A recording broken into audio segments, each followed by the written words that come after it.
Since the start of Formula 1, drivers and teams have had a very strange relationship. Obviously, with someone driving for the team, they always want to score points for themselves and obviously achieve the World Drivers' Championship and basically fight as an individual, obviously how they will have getting through the earlier ranks. But obviously working within a team, they've also got to work and bring the car home safely and obviously score points for their team alongside their teammate. Obviously some drivers have done well with that in the past, some drivers obviously haven't, and it's sparked big problems and battles within the team, making Formula 1 just a little bit juicier.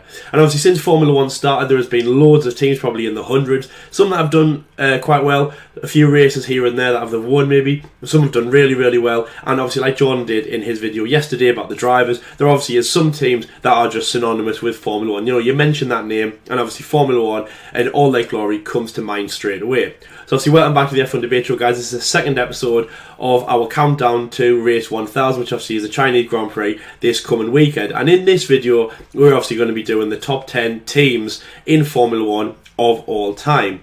Now again, like his video, obviously these teams aren't in order. Obviously it's just 10 of the best. Who the best driver is and obviously who the best team is and so such like that is obviously very subjective.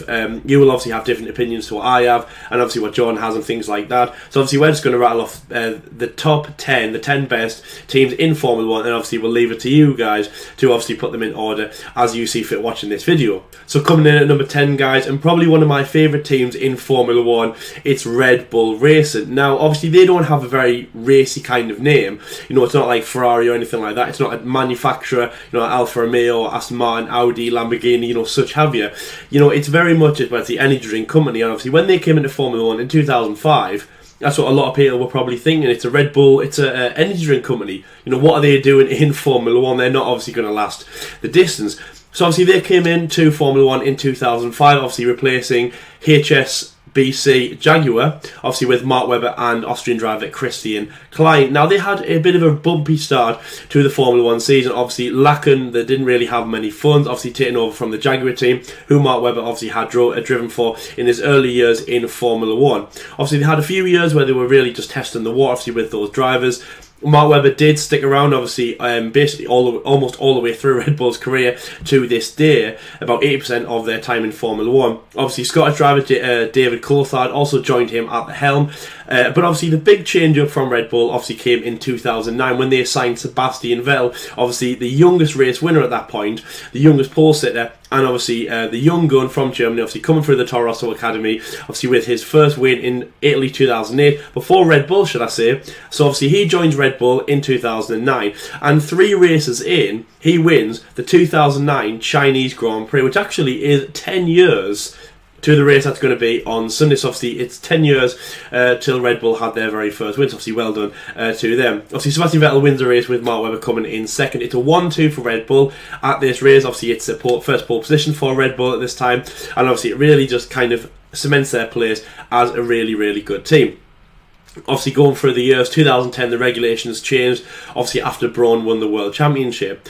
Basically in 2010 they really nailed the V8 engine changes, obviously with chief designer Adrian Newey, and basically just blew everything out of the water. They obviously went on to win 4 Drivers' World Championships with Sebastian Vettel, 4 Constructors' World Championships, and basically dominated those years, obviously, in the V8 era of the regulation change back then. Obviously, 2010 was a good year for them, but obviously, coming towards the last stages, there was a lot of drivers still in contention, obviously both McLarens, both Ferraris, and obviously both Red Bulls. So I wouldn't say they had a dominant year then, but obviously they did have a very good car. Good on reliability, obviously beating out McLaren and Ferrari, and obviously Sebastian Vettel goes on to be the youngest world champion.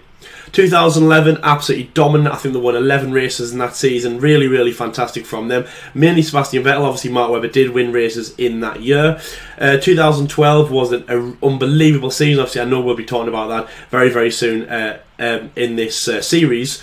Really great from there. Obviously, as you know, 7 different winners. Obviously 2 of those were Sebastian and Mark. Obviously Sebastian Vettel going down to the wire, battling Fernando Alonso in that Ferrari to obviously take the World Championship by something like a few points, I think of 3 points in the Brazilian Grand Prix, obviously after, as you remember, after Sebastian Vettel span his car. Obviously 2013, one of my favourite years for Red Bull. Now I know that a lot of people were sick of Sebastian just winning all the time, but they were so dominant dominant. That car was insanely fast. Obviously, there was controversy at Red Bull, for example, like Multi-21, as you remember. Mark Webber did take some wins. Obviously, there was a bit of heated rivalry in the team. But Sebastian Vettel really blown everything out of the water, even more so than I said a few moments ago. 13 wins obviously came in that season for Sebastian Vettel, including 7 in a row. So I think it was from the Belgian Grand Prix to the Brazilian Grand Prix, which obviously was the last race of the season in that year. He won every single race, absolutely formidable, and he won the championship in the US Grand Prix a few races before that. So that was Red Bull's story. Really great from them, just absolutely insane. They really managed to just basically come into Formula 1 and just make a statement really soon, because, you know, it was quite new in Formula 1 at that point. Obviously, they'd only came in 2005. It was less than 10 years for Red Bull when they did that. Obviously, 2014 came by. It became Seb and Daniel Rick. Really struggled in that car, even though Daniel Rick did get three wins in that year. Obviously, then moved on to Daniel Ricciardo and Max Verstappen. Now, they were doing quite well. Reliability problems did hinder them, but they had a very good performance in that car. Obviously, as you know, the trading place Mclaren went on in 2016. Obviously, big change in Red Bull, but obviously they found their Dutch driver who they really liked, who would win races, and it went on for a good partnership for a good few years. Obviously, until this year, it has changed to Max Verstappen and Pierre Gasly. Obviously, a team that's going really well. Unfortunately, since the V6 era, they've always been known as the third best team. Obviously, you have Mercedes and Ferrari, and then Red Bull. Obviously, they're always trying to change that, always trying to break in, obviously, to, you know, winning status, but it's always going to be last. Obviously, number 10 is Red Bull Racing. Obviously, incredible team, and yeah, just over 10 years old as well. 10 years since their very first win in China, and yeah, just an incredible team to go on.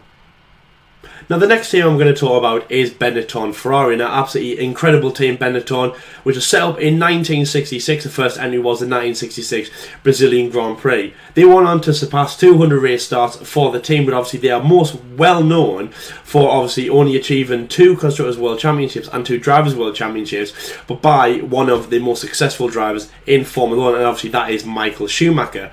Obviously, when he drove for them in 1994 and 1995, it was an absolutely incredible season. Obviously, when 1994 rolled by, he was battling Damon Hill, obviously, after the devastating news, obviously, of Ayrton Senna, who obviously, unfortunately, lost his life in that season. It was absolutely incredible that Michael Schumacher was able to take the fight to Damon Hill and take the victory. Obviously, if you remember the 1994 Australian Grand Prix in Adelaide, he obviously collided with Damon Hill. Damon had to unfortunately retire from the race later, but so did Michael. But obviously Michael had more points to take the championship. Now, with that race, it would have been nice to see Damon take it. Obviously, a British driver, also driving for Williams, obviously for what they had been through, obviously earlier in the season, I'll say, with the unfortunate death of Ayrton Senna. But obviously, Michael Schumacher did take it in a very good fashion. Obviously, quite a new driver as well. I think he'd been in Formula 1 for about 3 years at this point, so that was good from him.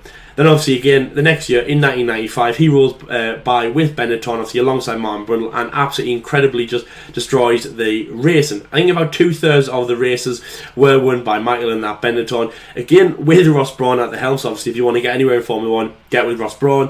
And yeah, just a really incredible season from them. Obviously, there has been some great drivers like Johnny Herbert and Martin Brundle driving for them, for the British guys. Obviously, Gerhard Berger. But the main driver is definitely Michael Schumacher, and obviously that is where they are remembered for. Obviously, going through the rounds, obviously they turned into Lotus and Renault, and they turned into different teams. But obviously, everyone remembers Benetton for how good they were, obviously in the mid-90s, and obviously bringing Michael Schumacher his 2 world championships. Now, one of my favourite seasons in Formula 1, and indeed probably most of your favourite seasons, was obviously 2009, the blink and no miss season, obviously, that I call it.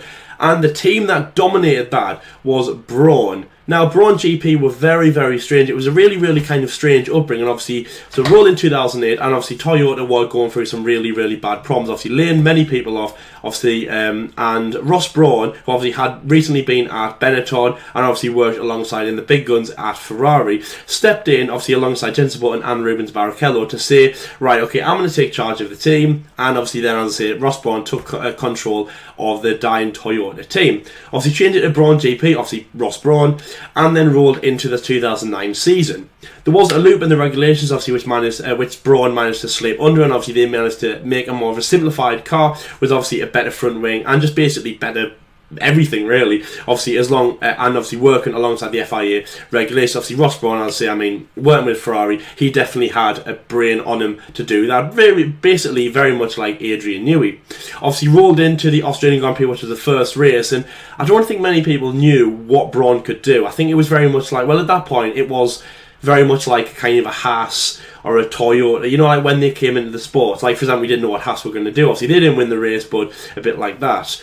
Obviously then Brawn went on to have a 1-2. Jenson Button took the win. Obviously Rubens Barrichello finished second. Now they then went on to win almost half the races of that season. Really, really fantastic. Obviously Rubens got some wins, but obviously the biggest guy to win was Jenson Button. Then obviously he went on to become the 2009 Brazilian Grand Prix.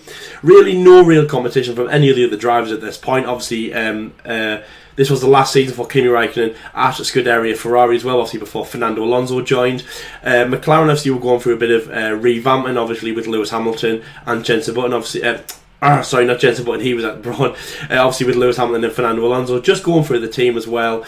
Obviously, Brawn just made it an absolutely incredible season, and obviously, as I said, Jenson Button became the 2009 Formula 1 World Champion with Brawn, a brand new team that just came into Formula 1, and it actually would be their one and only season in Formula 1, obviously because Ross Brawn would move to obviously German-based team Mercedes, obviously, which we'll get on to talk about in a minute, and obviously the rest is history. So really, a blink and you'll miss it moment. Obviously, Jenson Button becomes World Champion in a very, very strange situation.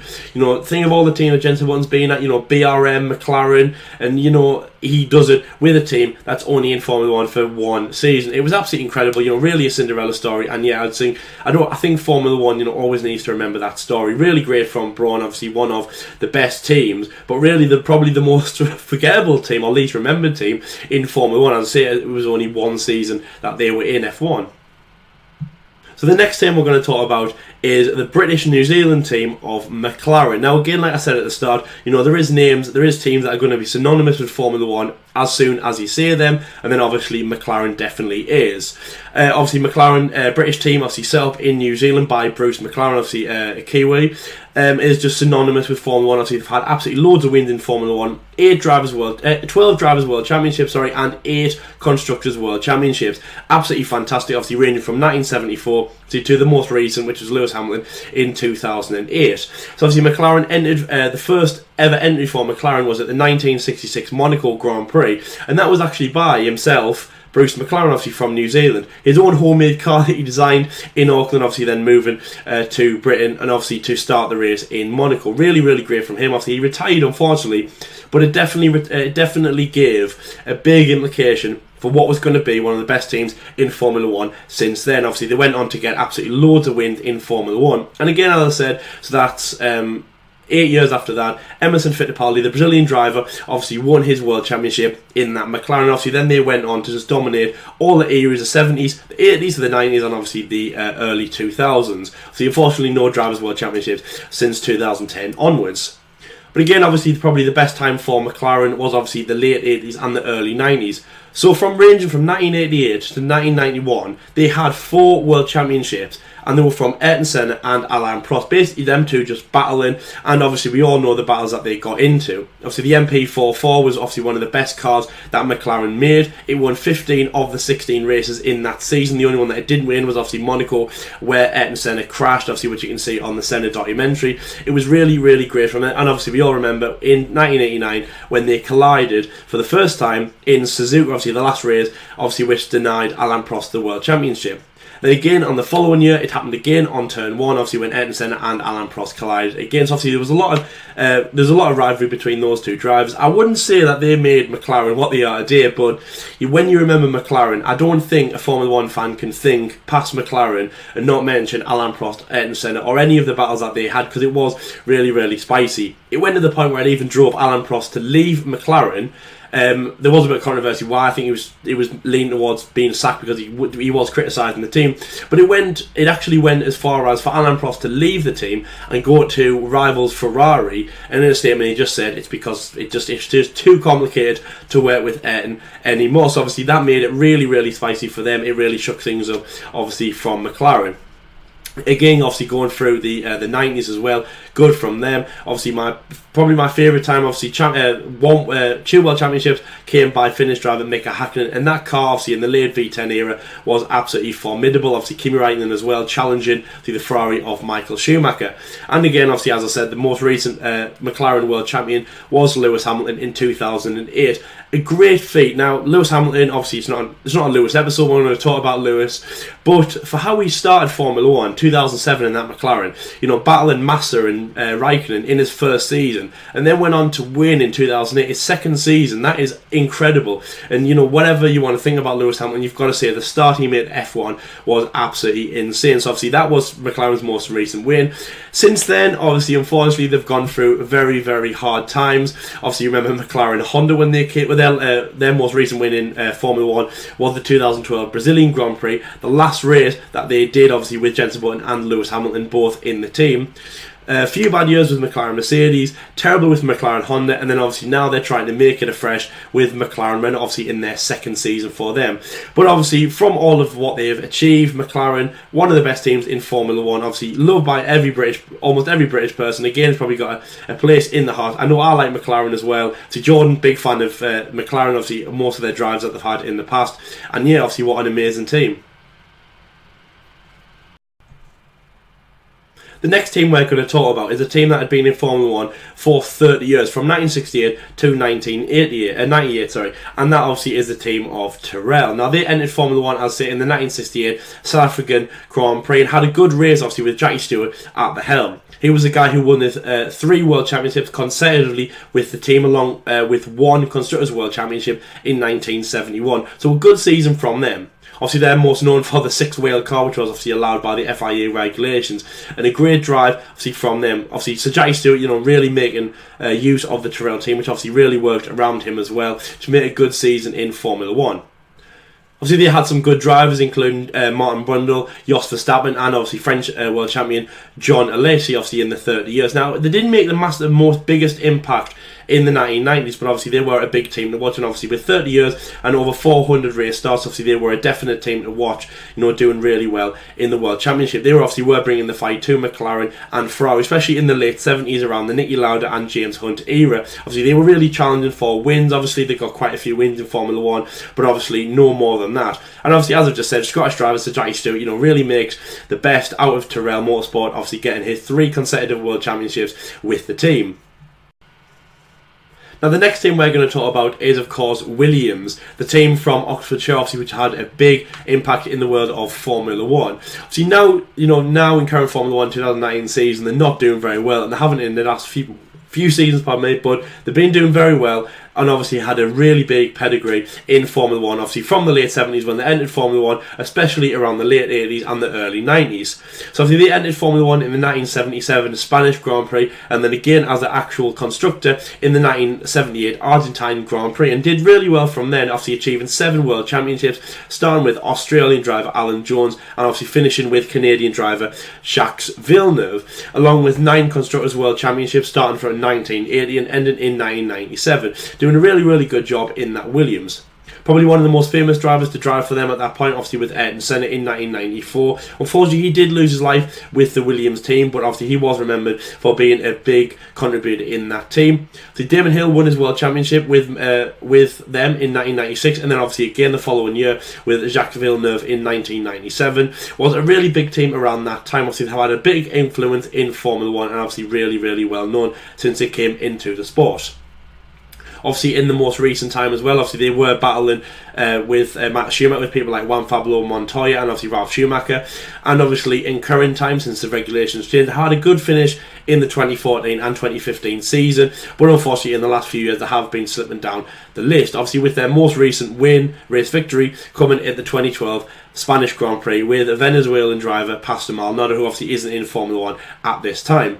Obviously it is a family-run business, one of the only names that are still in Formula 1, obviously, which is from an ex-driver or by an actual person. Obviously after that, apart from Ferrari, which kind of slips under the radar. Obviously, Williams is still a very family-run business. Obviously, Sir Frank Williams is still there. Obviously, Claire Williams is the CEO and team principal of the team. Obviously, ran alongside Sir Patrick Head and Rob Smedley. So it is a great team to see as well. Obviously, we all have a lot of love for Williams. Obviously, the Sir Frank Williams documentary came out, obviously, which explains a lot about Williams and how it's ran, and obviously about himself, obviously the great man. And yeah, obviously, great team to watch around, and we absolutely love them in Formula 1. We have made a video about them, obviously, a few episodes ago, about, you know, what should they do about their progression.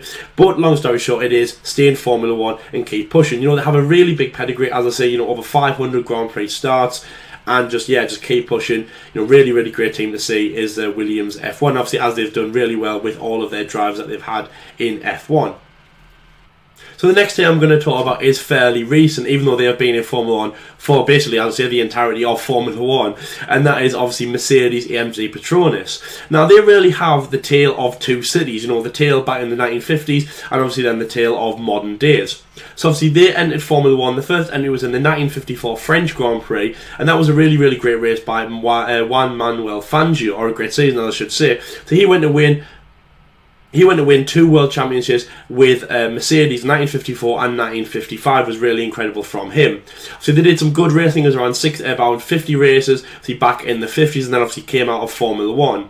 As I said in the other end before with Brawn, obviously Ross Brawn then went into Mercedes, obviously the manufacturing of the cars, and then obviously went into basically make it a Formula 1 team yet again. So basically it was a subsidiary obviously of Toyota, and obviously on the expansion of the 2009, so last year's world champions Brawn. So obviously he rolls in with the German team Mercedes, obviously to revamp them. He gets in obviously new driver, German driver Nico Rosberg, and then obviously, as I mentioned before, you know, many times, Michael Schumacher, who had just come out of retirement for the first time to come back into Formula 1 and help out Ross Brawn. So obviously he retired in 2006 with Ferrari, obviously after winning the 7th World Championship, with 5 in the row with Ferrari. So he had for a few years out in Formula 1. He was working with them. I think he was some kind of advisor with Ferrari, but obviously then came back in 2010 to work alongside Ross Brawn, Nico as a driver this time, so really Michael Schumacher 2.0, and obviously then, you know, help the team progress from 2010. 2010-11 was, you know, basically just a learning year for them. Obviously, they had a few good finishes as well, a few good Q3 appearances, points here and there, but, you know, nothing really that big. But obviously, the big thing came in 2012 when a few podiums crept by. But the best thing was, obviously, Nico Rosberg, the driver, obviously, who had driven for Williams and things like that beforehand, about 6 years in Formula 1 at this point, had his first win. And obviously, Mercedes' theoretical first win, obviously, since it came back into Formula 1, which was the theoretical first win, which was the 2012 Chinese Grand Prix. Obviously, he won an amazing race with Mercedes. Again, obviously, 2012 was a great year where we had 7 different winners in 7 different races, so obviously that helped a lot more. Battling the Ferraris and the Red Bulls and the McLaren Mercedes, you know, to get his first win, and obviously Mercedes' first win in the modern Formula 1 era, which was absolutely incredible for them to see. Great for Nico as well, obviously, who would go on to become the 2016 World Champion, but obviously that is jumping the gun a little bit. Obviously 2013 rolled by. Michael Schumacher finally said goodbye yet again to Formula 1, obviously having a great career obviously back in the day. A good career with Mercedes. Obviously, remember he got that 1 pole position in Mclaren in 2012 Monaco Grand Prix, which wasn't allowed because he had a crash with Bruno Senna. But I always tell Jordan, and it really frustrates me, I'm like, if he didn't get that penalty, he would have got pole, he would have won the race, and obviously he might have stayed in Formula 1 a bit longer. So obviously Michael says goodbye to Formula 1 in 2012 and leaves the door open for British driver Lewis Hamilton to come and join in. Obviously Lewis and Nico, they'd work together in car, and Mercedes were definitely on the rise. You know, this was looking to be a really, really good partnership, and basically the team to watch. As well as, you know, Mercedes weren't McLaren standard, and we were all criticising Lewis Hamilton, saying he's really making a big gamble, but obviously that just made, you know, watching them even better. Obviously, 1 win for Mercedes in Hungary from Lewis Hamilton. But obviously the big thing was when the regulations changed in 2014, and basically, you know, need I say more, Mercedes just absolutely ran away with it. 2014 became a star-studded year for them. Obviously Lewis Hamilton taking the fight to Nico Rosberg. It did go down to the wire. The first time since 1994, a British driver and a German driver had battled it out in the last race to win. But obviously, unlike what I said for Benetton, this time it goes Britain's favour, and obviously Lewis Hamilton becomes the world champion. 2015, Lewis Hamilton just dominates that year, probably his best year at Mercedes so far. 2015 was absolutely incredible, winning over half the races, beating Nico Rosberg in the World Championship, who finished second place, obviously big behind the British driver, and obviously won at the US Grand Prix that year, obviously a few races before the end. 2016 was one of the best years, I would say, in modern day Formula 1. Mercedes had a really, really good car. We're looking at the dominant force. Nico Rosberg and Lewis Hamilton's relationship was really at the point where it was going to, if it tipped over a little bit, it would have just destroyed the land it was next to. It was absolutely insane. There was very little challenge by Ferrari, very little challenge by Red Bull, but obviously a few crept in there. Mercedes, were really, really dominant. Big fighting from them. Obviously rolled into the Spanish Grand Prix, which is the fifth round, and obviously Lewis and Nico crash. Not to mention, more salt in the wound is rubbed in because Max Verstappen, the youngest driver in Formula 1 at 18 years old, who has recently just gone through the Trading Places malarkey, obviously, which is taught about 50 billion times on this show, had just won the race, obviously. So he and basically Formula 1 loved seeing Max win, more so, obviously, because it was Max, but because also the two Mercedes drivers were out. So that was quite good to see. But again, obviously, they just absolutely dominated that race. They podiumed at every single round, every single bar one round, and they won every single race bar two, which obviously were the races where either both or one Mercedes had a problem. Obviously, crashed out in Spain, as I've just said. And in Malaysia, Lewis Hamilton had a fire in the back of his car, which on turn one, which obviously then opened the floodgates for Nico Rosberg to come through and win. Obviously, great deserved from Nico, but obviously Lewis Hamilton did have a bit of a woeful season that year. Nico announced his retirement at the end of the year as world champion, which was a really, really strange move, but obviously really just shook up everything. And Valtteri Bottas was obviously put in alongside Lewis Hamilton at Mercedes. 2017, a really dominant year from them. Both Valtteri and Lewis won. Obviously, Valtteri taking his maiden win. Obviously, the most recent driver to take his the newest driver in Formula 1 to win a race. So that was really, really great. Obviously, Lewis Hamilton really, as I say, dominated again. Who won the World Championship? Really, his main rival was Sebastian Vettel, and again, just does exactly the same in 2018, battling Seb, but really comes out ahead. Or even Seb had a better start. Then obviously Lewis overtakes him and wins the World Championship in 2018. So obviously, as I say, 5 World Championships for Mercedes in terms of constructors. A good 7 in terms of drivers. Obviously, the 2 from Juan Manuel Fangio, and obviously from Nico and Lewis in the modern era. So I'd say it's a tale of two cities, really, from what they did in the 50s to what they did now. But I would say that they're more so known for now. And if you ask anybody, 99% of people will say, Mercedes is Nico and Lewis and Nico and Valtteri. A few people will say Manuel Fangio and what they did in the past, but yeah, it is very much a modern team. Basically, a team that now is just really dominating Formula 1. Really exciting to see, and from, as I say, quite a new team, but that's why they deserve to be mentioned as one of the best teams in Formula 1. Now, the next team we're going to talk about is a very strange one who basically made a big impact when Formula 1 started back in 1950, and that is Alfa Romeo, or Alfa Romeo Sauber as you can also call them, obviously, as they are owned by the same company in Zurich. So obviously, as Formula 1 started back in 1950, Alfa Romeo rolled along with their own car, and obviously straight out of the bat won the Drivers' World Championship and the Constructors' World Championship in 1950 and 1951 with Argentine driver Giuseppe Farina, obviously winning almost every single race that season. Obviously, as you know, the 1951 was only one race back in Silverstone, but really just making a stand and saying Formula 1 is definitely Alfa Romeo's, and they were the only two seasons that they had in early Formula 1 as well, before they took a big gap in Formula 1 to return in 1979 alongside teams such as Benetton and Mclaren, obviously being sponsors and supplying engines back in those times. So they had a good season, and then obviously working alongside Sauber, obviously back in 1994, obviously as they came through with Petronas Sauber.